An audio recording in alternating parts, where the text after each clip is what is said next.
buenas noches. Gracias por acompañarnos en esta nueva emisión de Observatorio Cotidiano desde nuestro mirador de la economía política. Juan Carlos Moreno, Enrique Provencio, Carlo Panico, gracias por aceptar generosamente en esta, digamos, recuento por adelantado. A ti por porque intitulamos nuestra oferta, que va a ser en dos partes, en dos programas, Economía 18. ¿Qué economía política va a rodear, a condicionar quizás la sucesión presidencial mexicana? ¿Y en qué contexto de economía política internacional nos inscribimos? Si es que nos inscribimos, como somos el país de las excepciones, pues a lo mejor no necesitamos recurrir a la referencia clásica del entorno. Pero, Carlo Panico, ayúdame a recuperar, a recontar este entorno tan cambiante, pero también tan incierto, que sería el entorno internacional, sí, sobre todo desde Europa, suponiendo que en efecto la recuperación norteamericana, estadounidense, sí ha adquirido ya cierta inercia de edad positiva. Bueno, buenas noches, gracias por la invitación. Y bueno, la situación internacional es de gran incertidumbres, ¿no? En particular la parte financiera. Y es una consecuencia todavía que tenemos de la crisis de 2007-2008, porque desde la incertidumbre, que se refleja también en la estabilidad de los tipos de cambios, ha aumentado mucho a partir de 2011 a nivel internacional. Y son las reacciones, los ajustes en términos económicos, sociales y políticos a la situación de crisis, ¿no?, que se determinó y al hecho que desde entonces vamos con una tasa de crecimiento muy baja en todo el mundo. Entonces, desde 2011 se ha empezado las economías ahora lentamente se están recuperando, aunque muy despacio, y en particular en Europa, porque sí, también allá hay una cierta recuperación pequeña. Pero al mismo tiempo se dice, Carlos, en la prensa por lo menos, que los bancos centrales ya comienzan a hablar insistentemente en que hay que pasar a una normalización o una regularización de la política monetaria. En Estados Unidos ya lo están haciendo, en Europa todavía no, se está discutiendo. El presidente del Banco Central, ¿no?, Draghi, dice que hasta que no se recupera los salarios en Alemania, difícilmente se puede abandonar este tipo de política monetaria no convencional, porque significa que la inflación, al no aumentar los costos de trabajo, no va a repuntar. Entonces, pero por otro lado, hay mucha presión para que se regrese a una situación de menor creación de base monetaria, en particular de medios de liquidez en el sistema. Pero eso, ¿por qué? Si los datos son suficientemente fuertes como para decirnos no nos estamos recuperando lo suficiente, ¿no? El empleo no crece lo que debería crecer. Exacto.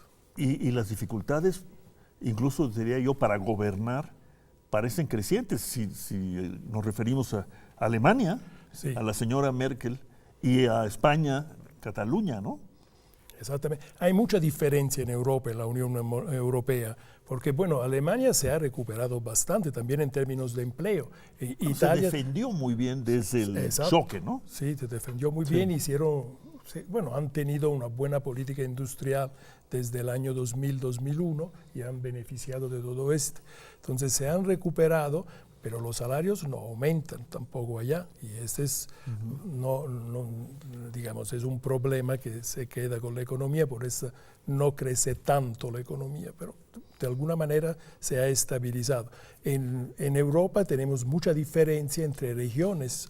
Por ejemplo, en Italia hay una parte del país, el nordeste, que está creciendo mucho, con buenos resultados también a nivel de competición internacional, pero otra parte siguen estancadas.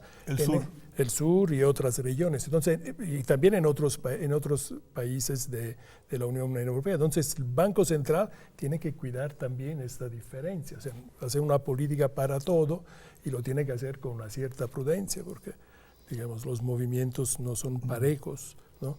Y además hay el problema de la incertidumbre social y política, ¿no? Y sin embargo, acaban de aprobar ¿cómo le llaman? El pilar social. El pilar de la Unión Europea. Exactamente. Ajá. Sí, que tratan de estabilizar también esta parte digamos, que se refiere a las políticas sociales, pero digamos, la presencia tan fuerte de movimientos que no son los partidos tradicionales, un poco en todos los países, ese se está notando. La situación de Alemania es la más que preocupa más, porque es el país líder.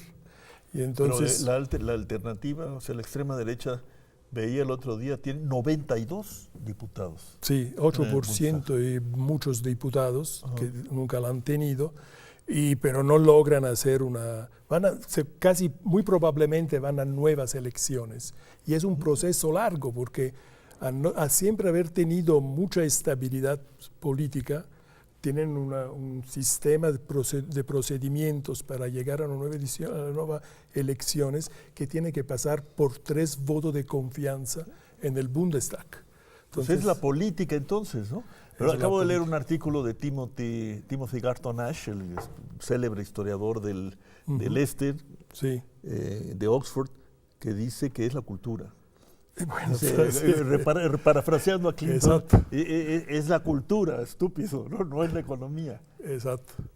Sí, no, principalmente esos movimientos que son un poco de todo el mundo, ¿no? Que se están perdiendo los partidos que normalmente estaban, digamos, dirigiendo el Estado, han perdido fuerza y no hay claro los otros partidos que van a hacer. Un entorno movedizo, Enrique. Movedizo. Claro, y en ese entorno, para México en particular, la vía y el canal de transmisión seguramente va a volver a ser Estados Unidos. Y pensando en 2018, Economía 18, como le llamaste al programa, todavía estamos con muchas incertidumbres. Hay que recordar que 2017 empezó con muy malos augurios por la inestabilidad en las relaciones con Estados Unidos, la incertidumbre con las negociaciones del Tratado de Libre Comercio. Después, hacia mitad de año, la expectativa cambió. La economía mexicana no se desplomó tanto como se esperaba, aunque el desempeño pues, sigue sin ser bueno.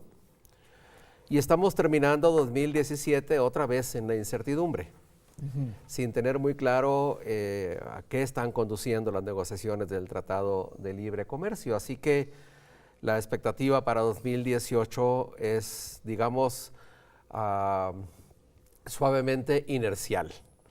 Es otra vez la prolongación de un crecimiento económico muy bajo, que se espera se sitúe apenas por encima del 2% anual y que por tanto continuemos en una larga trayectoria de estancamiento virtual si lo vemos como producto por persona y con una generación... ¿Cuál es tu estimación del crecimiento del producto por persona en México hoy?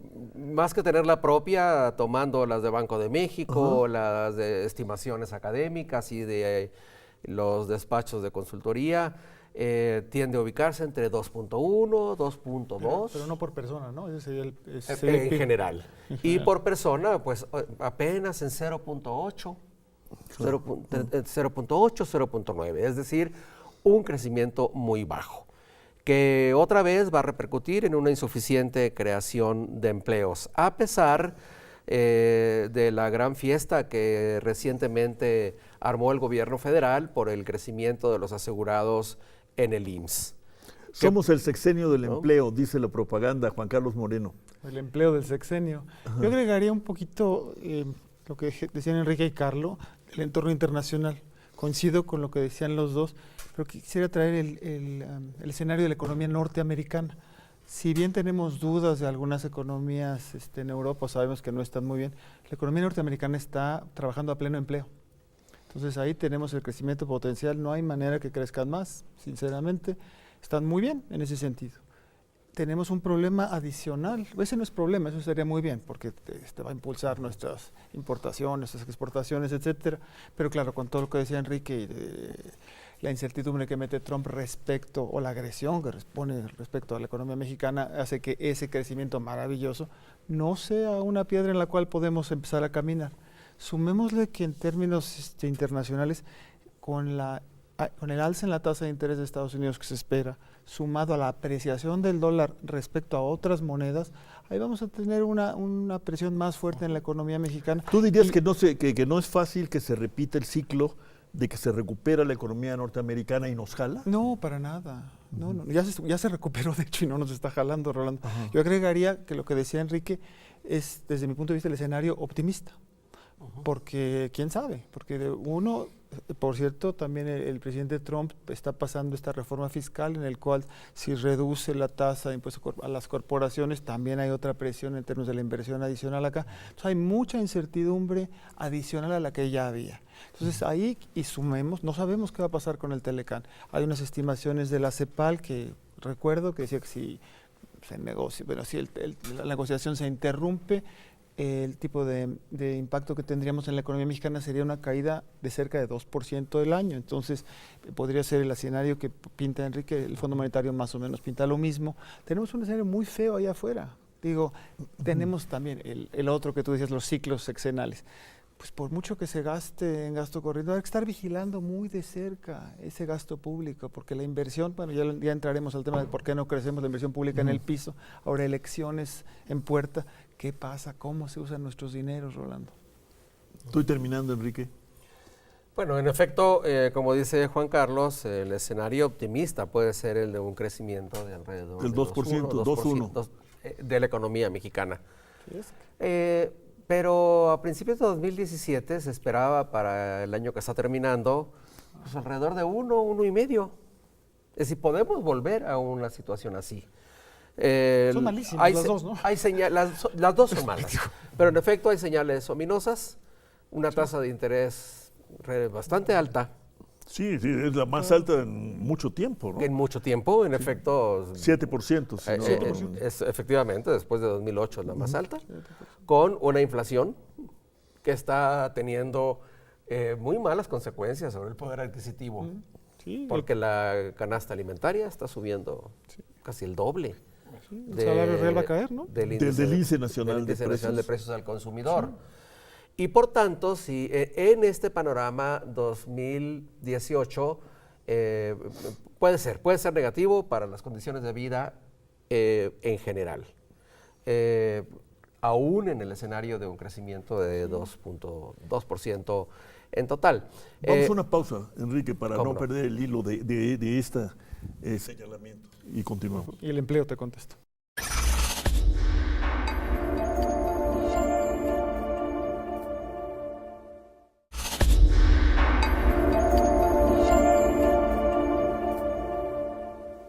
Enrique, un escenario pesimista y otro ominoso. Para estar abriendo la cortina del 18, pues no estamos colaborando a la creación de un ambiente de expectativas en torno al cambio político, a la sucesión presidencial, en torno a la cual siempre este pueblo, este país se ha movido.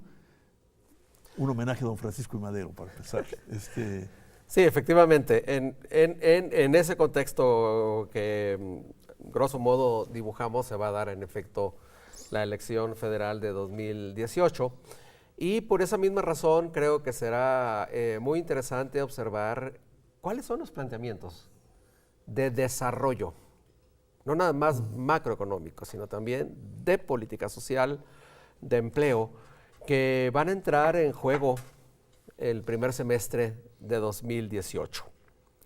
Hasta lo que ahora se ha observado por los adelantos que han hecho algunos partidos o frentes, yo no veo un planteamiento que enfrente la situación estructural de virtual estancamiento a largo plazo de la economía mexicana. Aún más, observo un planteamiento que incluso desde el centro o centroizquierda es muy convencional y conservador, con una idea muy conservadora en lo fiscal y con una discusión que por razones evidentes se está centrando en cómo controlar el gasto correctamente se está centrando en el control de la corrupción, pero que no está viendo de frente a la necesidad de hacer un cambio de fondo en la manera en la que pretendemos desarrollarnos, en la manera en la que buscamos hacer crecer la economía, en la forma en la que necesitamos distribuir mejor los recursos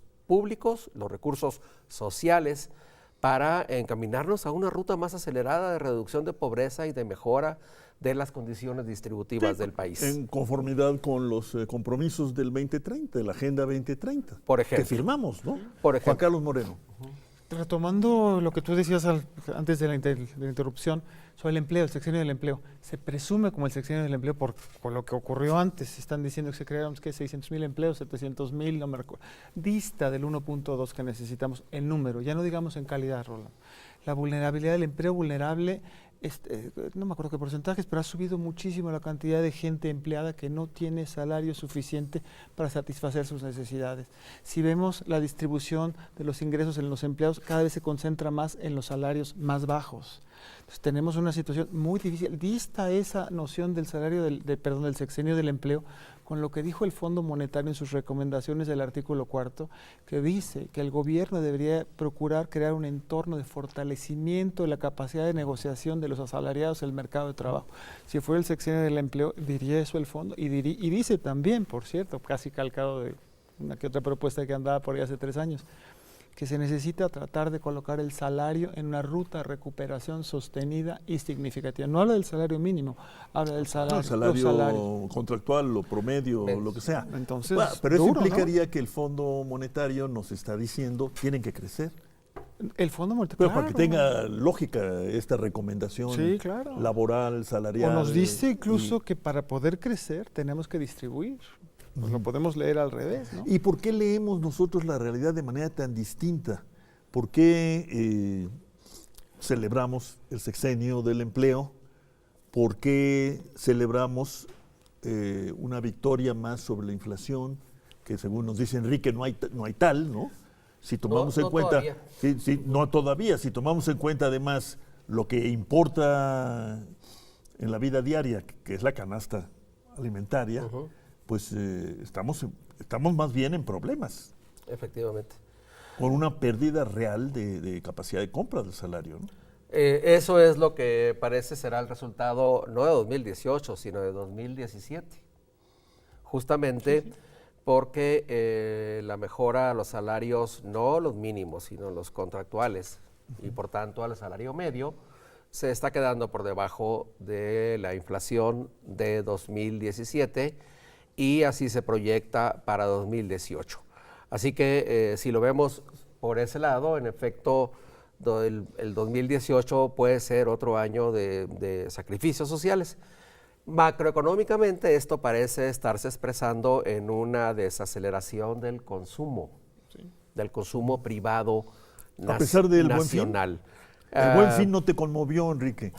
No me conmovió porque si vemos el resultado anual, en efecto, las cuentas de 2017 lo que están reflejando es que ese motor de crecimiento que había ocurrido en años previos se desaceleró también en 2017 y probablemente esa desaceleración se mantenga para 2018. Así que los problemas y los obstáculos en el caso de México no están siendo en este momento los externos, están siendo obstáculos internos que amarran la economía.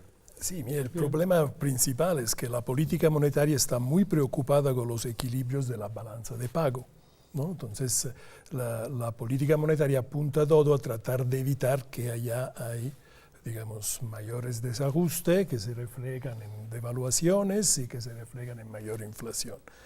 Ese es el punto clave, porque ¿tú crees que las devaluaciones que hemos sufrido este año son expresiones del viejo tradicional desajuste de la cuenta Las devaluaciones corriente? reflejan las incertidumbres que hay a nivel internacional, ¿no? Porque el sistema financiero internacional así funciona ahora. Entonces, pero lo que pasa es que en esta situación de restricción del crecimiento que hemos tenido por tanto años, la economía, la estructura productiva mexicana ha perdido fuerza, en particular a nivel internacional, en la competición internacional. Si vemos los datos, si tenemos la tasa de crecimiento de la economía mexicana que permite tener en equilibrio la balanza de pago, ha ido cayendo. Eso se llama la restricción externa al crecimiento. Y Banco de México, como todos los bancos centrales de América Latina, le hacen mucha atención a este dato, ¿no? Entonces, la política la van guiando de esta forma, sin mirar, digamos, a lo que pasa al interior, porque ese es digamos, un problema grave, porque si llega un ataque especulativo, ¿no? Es lo que es muy preocupante para la economía. Entonces, si no cambia la actitud hacia lo que es la estructura productiva interna para fortalecerla y permitirle crecer otra vez, fortaleciendo los sectores más importantes, redistribuyendo ingresos de manera inteligente al interno del país, no se va a recuperar de ninguna manera. Entonces, la perspectiva es que cómo va empeorando la restricción externa al crecimiento, se va siempre más agotando el espacio para poder pensar que en futuro vamos a crecer más. Juan Carlos. Yo agregaría a lo que decía Enrique, que qué mal andamos porque ahora nos fijamos el consumo como motor de dinamismo de la economía, ¿no? Este año no se portaban mal las exportaciones, por cierto, y aún así no crecemos. Cuando estamos hablando de lo que dice Carlos, el cambio estructural, ese no se hace con consumo, no se hace con exportaciones, no se hace con rollo, se hace con la inversión. La inversión pública lleva 7 años cayendo, y la inversión privada está estancada ahora, por la incertidumbre, la falta de crédito, la política monetaria.